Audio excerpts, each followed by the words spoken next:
नमस्कार, फिर स्वागत है आपका। आज दिल की बात प्रकाश के साथ करने के लिए हमारे साथ मौजूद हैं स्टूडियो में एक पोएट, थिंकर, जेंटलमैन और जिनके बारे में कहा जाता है कि देश के सबसे टफेस्ट पुलिसमैन में से एक, डी.एन. गौतम।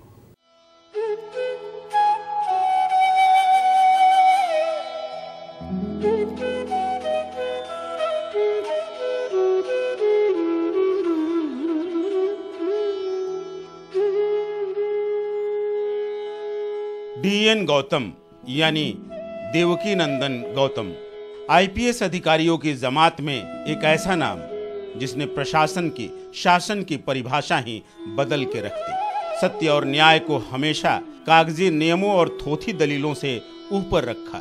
एक चिंतक, कवि, लेखक, सज्जन और इन सब के बावजूद भारत के मुट्ठी भर सख्त पुलिस अफसरों में से एक नाम डी.एन. गौतम। गौतम के करियर ने कई उतार चढ़ाव देखे। इलाहाबाद विश्वविद्यालय से गणित में एमएससी करने के बाद श्री गौतम ने भारतीय पुलिस सेवा यानी आईपीएस 1974 में कम्पीट किया और गया में बतौर एएसपी अपनी पहली ट्रेनिंग पूरी की। इसके बाद झंझारपुर एएसपी के पद पर आपकी पहली तैनाती हुई। आप सारण, रोहतास और मुंगेर के एसपी भी रहे। सारण एसपी के पद पर रहते हुए आपने सोनपुर मेले के अश्लील डांस थिएटरों को प्रतिबंधित किया और कई राजनेताओं की आंखों की किरकिरी बन गए, परंतु कभी भी सर्वसाधारण के हितों की अनदेखी या न्याय और ईमानदार से समझौता नहीं किया। आपको 1982 में सेंट्रल डेपुटेशन पर भेज दिया गया, जहां आपने एसपी इंटेलिजेंस ब्यूरो, डीआईजी भारतीय तिब्बत सीमा पुलिस और आईजी केंद्रीय सुरक्षा बल जैसे महत्वपूर्ण पदों पर योगदान किया।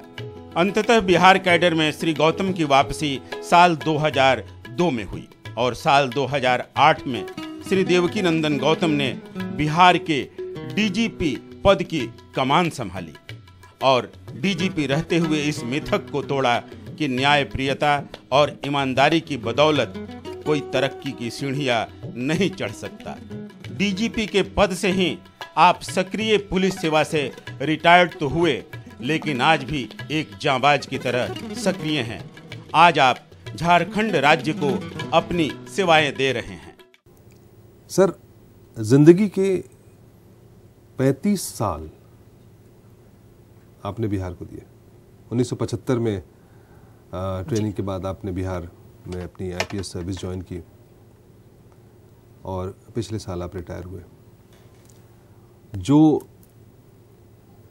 छवि आपकी बिहार में है हम लोगों के बीच, वो एक ऐसे टफ पुलिसमैन की मानी जाती है जिसने कभी कॉम्प्रोमाइज़ नहीं किया। क्या लगता है आपकी सर्विस, आपकी जो बिहार के साथ एसोसिएशन है, वो रिवार्डिंग रही? बहुत ही आनंददायक रही और इसमें जो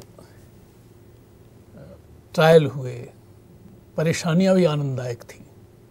हजारों अमूर्त हाथ हमेशा पीछे रहते थे और कभी कभी तो रोमांच आ जाता था जब यात्रा में चलते हुए कोई वृद्धा, उसको पता चल जाता था और बउआ कह के मुझे एड्रेस करती थी। और क्या पुरस्कार चाहिए। सर, उत्तर प्रदेश के बेलरही गांव जो कि महोबा जिले में पड़ता है, वहां जन्म हुआ था आपका। आपकी पढ़ाई लिखाई भी उत्तर प्रदेश में हुई। आप बिहार के बारे में क्या जानते थे? बिहार आने से पहले बिहार की कैसी छवि थी आपके मन में? बिहार उस समय मेरे दिमाग में एक कोई रहस्यमय चीज जैसी थी। बिहार ललचाता तो था। मैं उससे पहले कभी बिहार नहीं आया। अच्छा, पहली बार जब सर्विस में आप गए उसके बाद ही आप बिहार आए? उसके बाद ही मैं बिहार आया। अच्छा। तो मेरे अंदर उत्सुकता थी, उत्साह था कि मैं नई जगह जा रहा हूँ और ऐसी जगह जा रहा हूँ जो नई होने के साथ साथ इतनी प्राचीन है, इतनी प्राचीन है, इतनी ऐतिहासिक है। ऐतिहासिक है भाई। और मेरी उत्सुकता आप को देख करके, क्योंकि आपका जो करियर रहा है वो देख करके मैं सोचता हूँ कि इस आदमी का बचपन कैसा रहा होगा। आपके पिताजी बड़े अनुशासन वाले व्यक्ति थे क्या? आप बड़े स्ट्रिक्ट थे क्या? मेरे पिताजी बहुत अनुशासन वाले थे और अनुशासन के साथ साथ उनमें आध्यात्मिक चेतना थी। इस सेंस में आध्यात्मिक चेतना थी कि जब उनकी उपलब्धियों को गांव वाले मुझे सुनाते हैं और मैं खुद जानता हूं, तो कभी कभी मुझे लगने लगता है, अपने पर शर्मिंदगी होने लगती है।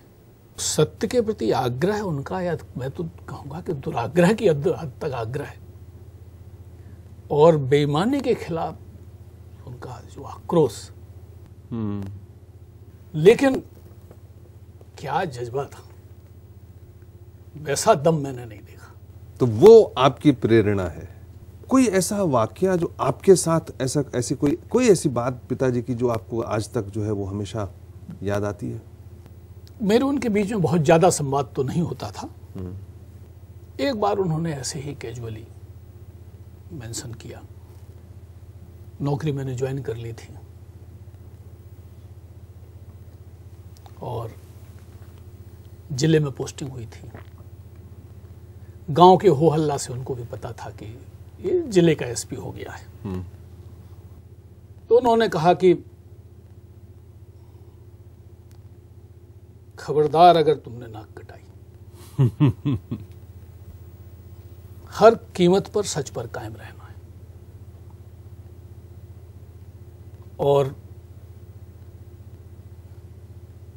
सच पर कायम रहोगे तो मजा आएगा।